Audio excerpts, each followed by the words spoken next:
Assalamualaikum warahmatullahi wabarakatuh. Hai teman-teman, kembali lagi ya dengan vlog harian saya di channel Teh Ani Sembako. Kita share lagi ya teman-teman kegiatan saya hari ini di warung sembako. Dan ini aktivitas saya hari ini di hari Minggu teman-teman. Kita mau menata-nata sedikit barang belanjaan ya untuk keperluan kita melengkapi barang di warung sembako.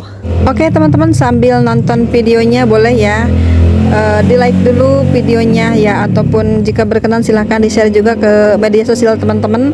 Dan jangan lupa yang belum subscribe dulu channelnya supaya lebih berkembang lagi channel saya ini dan lebih semangat lagi membuat kontennya ya teman-teman. Terima kasih sudah membantu saya, mensupport saya dalam mengembangkan channel saya ini teman-teman. Semoga ada manfaatnya dari video-video yang saya share ini ya teman-teman. Oke, lanjut lagi ke cerita hari ini. Saya tuh mau sharing pengalaman saya selama ngewarung teman-teman. Saya tuh ngewarung tuh udah hampir 14 tahunan gitu ya. Dan bukan waktu yang sebentar menurut saya ya, karena semua asam garam sudah kita lalui, sudah kita nikmati ya teman-teman. Pahitnya usaha seperti apa, manisnya usaha tuh seperti apa gitu. Lumayan lah beberapa tahun kita merasakan hal itu ya teman-teman. Namanya usaha sembako itu banyak banget persaingan ya, persaingan usaha gitu ya. Persaingan dalam usaha sembako itu kayaknya seperti apa ya teman-teman, kadang-kadang ada yang bermuka dua juga ya. Ini kita ngegosip juga ya ngomong-ngomong teman-teman, tapi tidak apa-apa, ini sekedar sharing pengalaman saya. Jangan sampai teman-teman merasakan ataupun mengalami hal itu ya. Kita itu namanya usaha itu kan bagaimana rezeki kita ya. Rezeki kita itu tidak sama meskipun kita berjualan barang-barang yang sama seperti itu. Dan kita itu usaha itu kan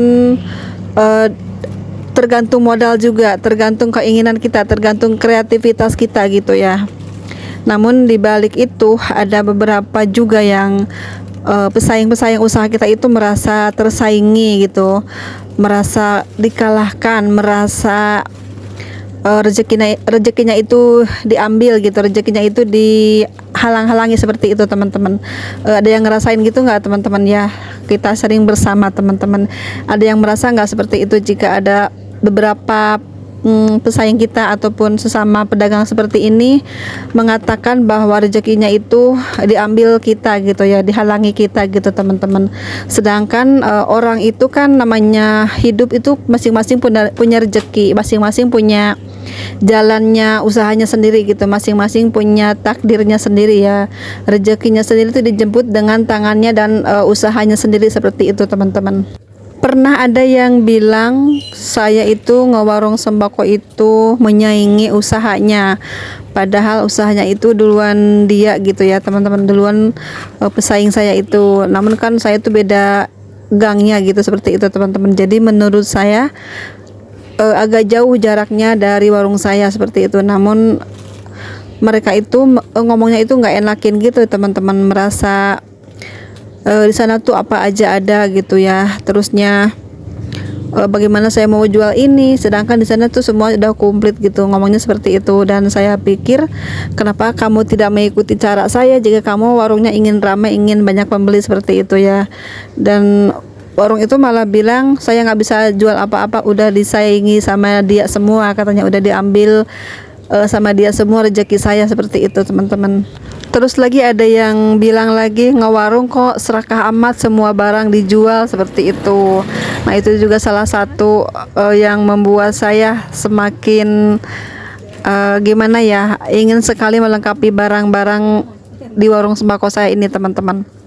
Jadi menurut orang itu berjualan sembako itu tidak usah berjualan macam-macam, hanya fokus di barang sembako aja gitu ya.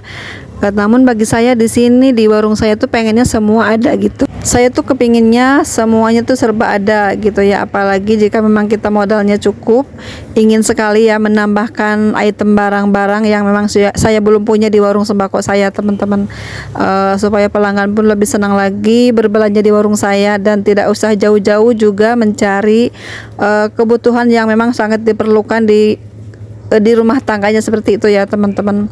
Namun prinsipnya orang itu berjualan sembako itu tidak usah terlalu banyak berjualan barang-barang ya, katanya fokus aja di barang-barang sembako seperti itu. Nah itu menurut saya cara berpikirnya itu terlalu cemen ya, terlalu apa namanya, sedikit banget gitu ya. Pemikirannya hanya sedikit aja, tidak jauh, tidak luas gitu ya teman-teman. Bagaimana mau maju ya warung sembakonya jika pikirannya hanya begitu terus teman-teman ya. Melihat orang lain jual ini merasa nggak cocok di warung sembako gitu, melihat barang ini ada di warung lain itu mereka tuh bilangnya tidak cocok untuk dijual di warung sembako seperti itu teman-teman. Lalu jual sembako itu apa aja ya, hanya sembako aja gitu. Jadi menurut saya itu jadi salah satu kendalanya yang membuat usahanya itu sulit berkembang, dan terlalu banyak mikir juga akan jadi tambah rumit lagi ya di pikiran kita teman-teman seperti itu. Yang namanya orang jualan itu harus luas pemikirannya ya teman-teman, harus jauh pengalaman juga, harus banyak juga bergaul dengan sesama pedagang gitu ya, biar kita itu terbuka, wawasan kita tuh lebih banyak lagi, lebih luas lagi seperti itu. Misalnya ada barang baru, kita harus berani coba untuk jual di warung kita, jangan takut nggak laku, takut ini takut itu, jadinya kita nggak maju-maju ya teman-teman, nggak berani jual ini itu gitu ya, hanya memikirkan fokus di sembako aja. Jadi memang barangnya tidak ada perkembangan ya, karena kebanyakan ketakutannya ya teman-teman. Dan menurut saya itu jika nggak berani mencoba itu salah satu kegagalan juga teman-teman ya. Belum berani mencoba itu sama dengan kita udah takut duluan, kita udah nyerah duluan seperti itu ya teman-teman. Belum aja bertanding udah menyerah, udah kalah duluan gitu ya. Jadi bagaimana kita mau berkembang, bagaimana kita mau maju gitu ya, jika pikiran kita itu terlalu memikirkan kerugian aja gitu ya teman-teman. Memang betul sih dalam usaha itu kita butuh kejelian dalam usaha, tapi jangan terlalu seperti itu ya teman-teman. Kita takut memulai, takut mengalami kerugian ataupun tidak laku barang yang kita jual ini. Namun kita kan sebagai pemilik warung yang pemikirannya luas ya, tidak semudah itu ya teman-teman. Kita juga harus punya caranya bagaimana supaya barang ini laku, harus punya kreativitas sendiri, dan juga kita harus tahu juga cara berbelanjanya saat kita membeli barang-barang yang terbaru itu ya. Ya kita jangan beli kartonan, kita beli hanya picisan saja. Misalnya cobain dulu deh 1 lusin, cobain dulu deh 6 picis seperti itu ya teman-teman. Jadi jangan pemikirannya jangan takut nggak laku, ini soalnya ini barang baru seperti itu. Namanya perkembangan itu semuanya kita harus coba teman-teman ya, biar kita juga tahu, pembeli pun juga tahu ya, barang-barang terbaru itu pasti pada penasaran gitu, dia bikin penasaran seperti itu teman-teman. Kebanyakan tuh hanya pengen nyoba saja, jadi tidak ada salahnya jika kita berani menyediakan di warung kita ya. Kita sediakan jangan terlalu banyak dulu teman-teman ya. Untuk menghadapi persaingan usaha itu kita harus berani mencoba beberapa inovasi yang membuat warung sembako kita itu lebih maju lagi, lebih berkembang lagi, lebih lengkap lagi ya dibandingkan warung pesaing kita teman-teman ya. Karena di zaman sekarang itu persaingan usaha semakin ketat, semakin banyak yang membuka usaha sembako juga teman-teman ya. Mungkin pelanggan pun akan memilih warung-warung sembako yang memang terlihatnya komplit, lebih banyak barangnya seperti itu ya. Biasanya warung sembako seperti itu yang memang disukai para pembeli teman-teman ya. Selain barangnya komplit, pelayanan juga baik, dan harganya pun cukup murah ya, cukup terjangkau teman-teman. Itu juga salah satu hal yang paling penting untuk mengembangkan usaha sembako kita ini. Lalu untuk menyikapi orang-orang yang suka nyinyir di belakang ataupun di depan ya, kita cuekin aja, kita abaikan saja. Kita fokus pada usaha kita ini, kita fokus pada kelengkapan barang, pada kebaikan-kebaikan lain yang menyangkut usaha kita teman-teman ya. Misalnya memperbaiki penataan, memperbaiki kenyamanan para pelanggan seperti itu. Kita tidak usah menghiraukan yang ngomong ini itu, yang seperti saya tadi bilang ya, warung sembako itu tidak cocok jual ini jual itu. Yang penting kita jual, dan memang itu modal kita, bukan modal yang ngomong gitu ya teman-teman. Jadi saya tuh seperti itu menyikapi yang suka ngomong nggak enak gitu ya teman-teman. Namanya persaingan usaha itu, apapun cara yang tidak suka itu, orang yang tidak suka itu pasti akan menjelekan kita, akan merendahkan kita gitu ya. Dan namanya usaha itu pasti dimanapun selalu ada namanya persaingan gitu ya. persaingan apapun usaha itu pasti akan ada teman-teman ya. Dan itu bagaimana cara kita menyikapinya dan bagaimana cara menanggapinya. Jika kita samaan mungkin kita akan balas saling berkata-kata yang kurang baik ya. Tapi jika kita tidak samaannya ya udahlah, cuekin aja. Yang penting kita tidak merugikan mereka dan kita fokus saja pada usaha kita teman-teman. Itulah teman-teman beberapa pengalaman saya selama ngewarung yang bikin saya tuh nggak enak hati gitu ya.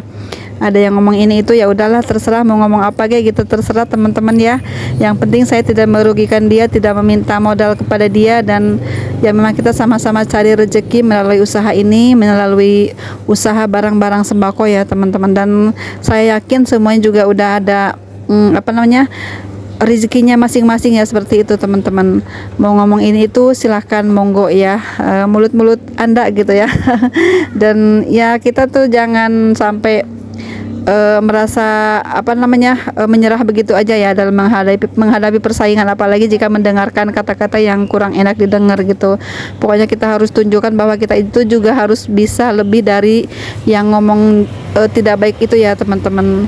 Seperti itu, daripada kita kepo kepada kehidupan orang lain ataupun kepo kepada masalah-masalah orang lain, lebih baik kita memperbaiki diri, memperbaiki usaha supaya lebih maju lagi, supaya lebih berkembang lagi ya. Seperti itu teman-teman, itu sih prinsip saya ya. Semoga teman-teman tidak mengalami hal-hal yang tidak mengenakan saat berusaha mengelola usaha warung sembako ini ya. Sekian dulu video saya kali ini ya, mohon maaf jika ada kata-kata yang kurang berkenan. Terima kasih sudah menonton ya, sampai jumpa di video selanjutnya. Assalamualaikum warahmatullahi wabarakatuh.